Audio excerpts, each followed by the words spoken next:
आज हमारे पीडब्ल्यूडी विभाग B&R की बैठक थी, रिव्यू बैठक, जिसमें हमारे सभी EIC, चीफ इंजीनियर, SC, उनको यहाँ बुलाया गया था और हमारे जो एक्शन है वो सारे वर्चुअल माध्यम से जुड़े थे।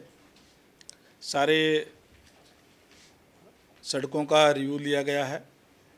हमने इस साल जो सड़कों के जो टेंडर किए हैं उनके कितने काम चल रहे हैं, कितना कोई पेंडिंग तो नहीं है, पेंडिंग है तो वो क्यों है, उसमें क्या इश्यू है, और इसी तरीके से चाहे हमारी बिल्डिंग्स है वो टाइम से काम हो, इस बात के दिशा निर्देश दिए गए हैं। और हमने स्पष्ट तौर पे कहा है कि हमारे कर्मचारी अधिकारी सारे फील्ड के अंदर भी एक्टिव रह करके कार्य को देखने का काम करें। क्वालिटी के साथ कोई समझौता हम नहीं करेंगे, ये स्पष्ट तौर पे हमने फिर कहा है कि समय समय पर सैंपलिंग कराने का काम करें। हमने भी यहाँ हेड ऑफिस से भी हमने अपने यहाँ टीम बनाई है जो फील्ड में जा कर के और उनको चेक करने का काम करेगी। खासकर वो काम पे विशेष तौर पे हम ध्यान रखेंगे जो ज़्यादा माइनस के अंदर जो जाते हैं, तो उसमें चांस रहता है कि कहीं न कहीं लो क्वालिटी का काम ना हो।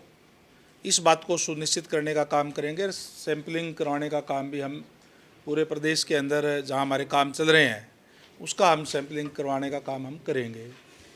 इसके साथ साथ जो कार्य जो चल रहे हैं वो समयबद्ध तरीके से किया जाए।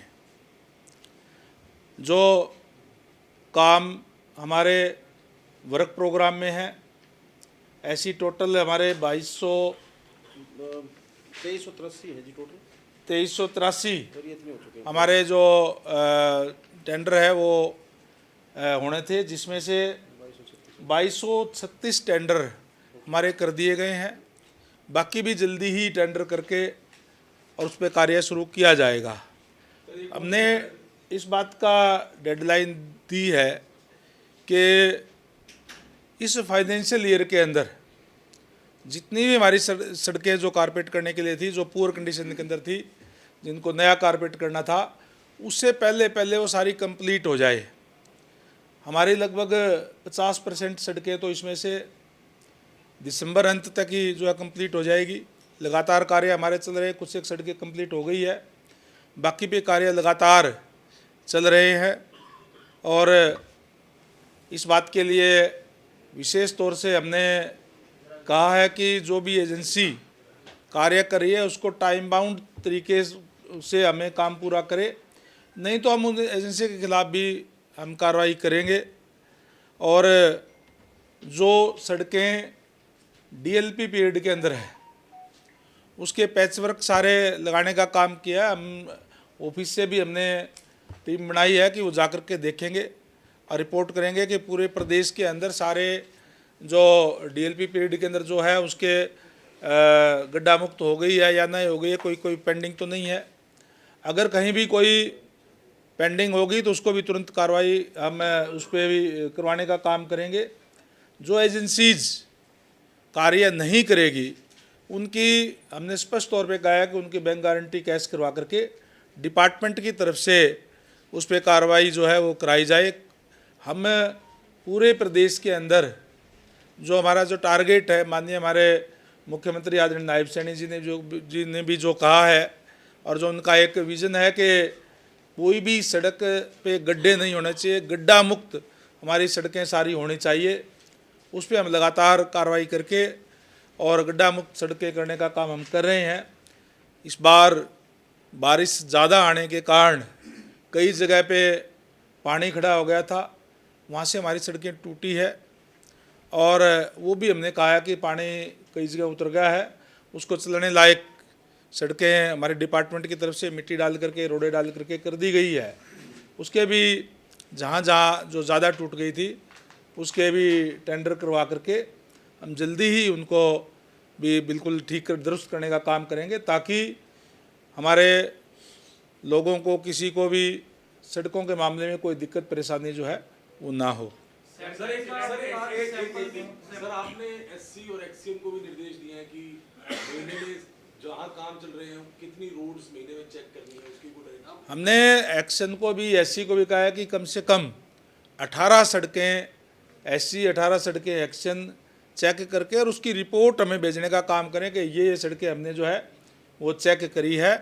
और हमारे एसडीओ जेई निरंतर फील्ड में रह करके उनकी इंस्पेक्शन करने का काम करें। इस तरह के पहले भी सर सैंपलिंग कोई इस दौरान ली गई जिस पर कोई कार्रवाई की गई हो या कोई अनियमितता पाई गई हो? हम निरंतर, हमारी नो लैब है उसके अंदर निरंतर हम सैंपलिंग करने का काम करते हैं और उसमें जहां सैंपल फेल आते हैं उनके खिलाफ जो कार्रवाई की जाती है वो हम, चाहे वो काम करने वाली एजेंसी है या कोई भी संबंधित हमारा जो कर्मचारी अधिकारी है उनके खिलाफ भी हम कार्रवाई करते हैं। सर रोड एक्सीडेंट बढ़ रहा है और इसके लेकर के डीजीपी भी एक लेटर हमने आज की मीटिंग के अंदर भी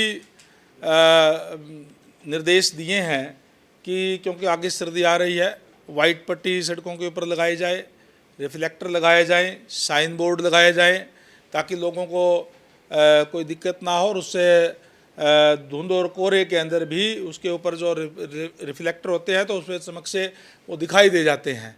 तो उन तमाम चीज़ों को करने को कहा है। हमने ये भी कहा है कि अगर पुलिस विभाग क्योंकि इसको ज़्यादा अच्छी तरीके से देखता है, वहाँ से भी कोई फीडबैक जो भी मिलता है कि यहाँ ये एक्सीडेंट के पॉइंट है, वहाँ पे भी विशेष तौर से जो जरूरी कदम है उठाने का काम हम करेंगे।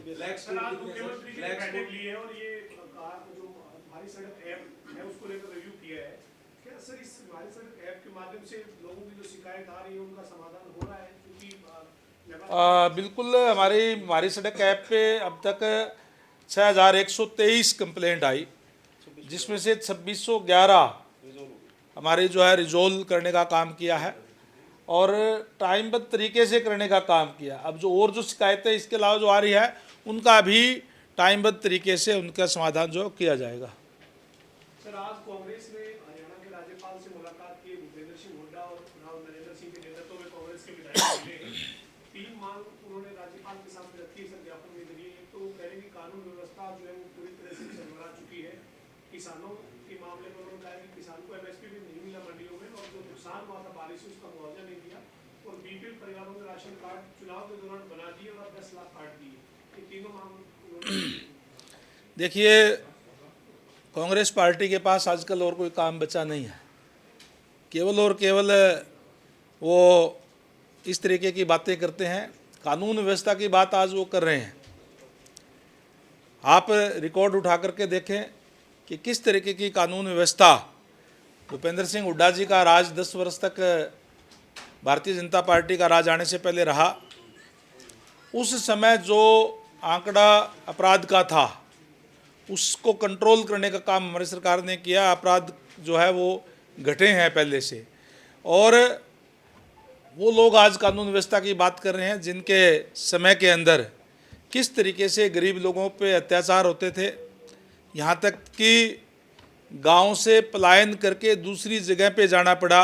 इस तरीके के हालात उनके राज में थे। मैं आज गर्व से कह सकता हूँ कि इस तरीके की एक भी घटना पिछले 11 सालों के अंदर इस प्रदेश के अंदर नहीं हुई है। जहाँ तक किसानों की बात कही, आज कांग्रेस के लोग भूपेंद्र सिंह हुड्डा जी कांग्रेस किसानों के हितैषी बनते हैं, लेकिन उनके राज के अंदर किस तरीके से 2-2 रुपये के 1.5 रुपये के चेक दे करके किसानों के साथ भद्दा मजाक किया जाता था। 10 साल तक उनकी सरकार इस प्रदेश के अंदर रही। ये रिकॉर्ड की चीज़ है कि 1058 करोड़ रुपए उन्होंने 10 सालों के अंदर मुआवजा देने का काम किया और 10 सालों के अंदर हमारी सरकार ने 15,465 करोड़ रुपए किसानों को मुआवजा देने का काम किया है। आप स्वयं देख लें कि लगभग 15 गुना मुआवजा हमने उनसे ज़्यादा देने का काम किया है।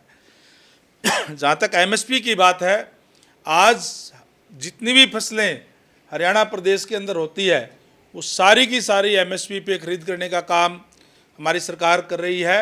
मैं धन्यवाद और बधाई देना चाहूँगा हमारे माननीय मुख्यमंत्री नायब सैनी जी को, जिन्होंने इस तरीके इसकी घोषणा करने का काम किया कि हम 24 की 24 फसलें एमएसपी पे खरीद करने का काम करेंगे। हरियाणा पूरे भारत के अंदर पहला ऐसा राज्य है जो किसानों की सारी फसलें एमएसपी पे खरीद करने का काम जो है वो करती है। आज वो बीपीएल काटने की बात करते हैं, वो लोग भी जो चुनाव के अंदर केवल ये कहते थे कि कांग्रेस का हाथ गरीब के साथ, और सरकार आने पर उनको गरीब कहीं दिखाई नहीं देता था। एक तरफ तो कहते हैं कि बीपीएल के कार्ड ज़्यादा क्यों बन गए, फिर कहते हैं कि काटे क्यों गए। उनको आपके माध्यम से मैं पूछना चाहूँगा, वो ये बात क्लियर करें कि वो कहना क्या चाहते हैं। एक आज हमारे ही सरकार ने परिवार पहचान पत्र बना करके बाकायदा से सर्वे करके कि किसकी कितनी इनकम है, क्योंकि पहले उनको सेल्फ असेसमेंट करने का कहा कि अपने आप लिख दिया जाए, हम वो मान लेंगे और उसके बाद में सर्वे कराएंगे। जब कोई भी व्यक्ति कभी भी अपनी आय दर्शाता है, उसके बाद में उसका बेटा नौकरी लग गया, उसके बाद में और कोई इनकम का साधन उसको बन गया, तो उसकी इनकम बढ़ जाती है और वो इनकम जो है बीपीएल से बाहर आता है। जब बीपीएल से बाहर आ जाता है तो उसके बीपीएल के कार्ड काटे जाते हैं। तो इसलिए ये कोई होड़ नहीं है कि हमें बीपीएल के अंदर ही आना है, बल्कि ये अच्छी बात है कि आज लोगों की जिनकी आय बढ़ रही है वो बीपीएल से बाहर आ रहे हैं, ये अच्छी बात है। अब कांग्रेस के लोग जब कोई बीपीएल के कार्ड बनते हैं तो यूँ कहते हैं बढ़ाए क्यों जा रहे हैं, और जब इनकम बढ़ जाती है उनके कटते हैं तो यूँ कहते काटे क्यों जा रहे हैं। सर, कांग्रेस पार्टी कल भी प्रोटेस्ट किया करनाल में एक इलेक्शन को लेकर के, वोट जो है इसके बारे में आप क्या कहेंगे? जब कांग्रेस पार्टी की लोकसभा के अंदर 5 सीटें आई तब वोट चोरी नहीं हुए थे उनके।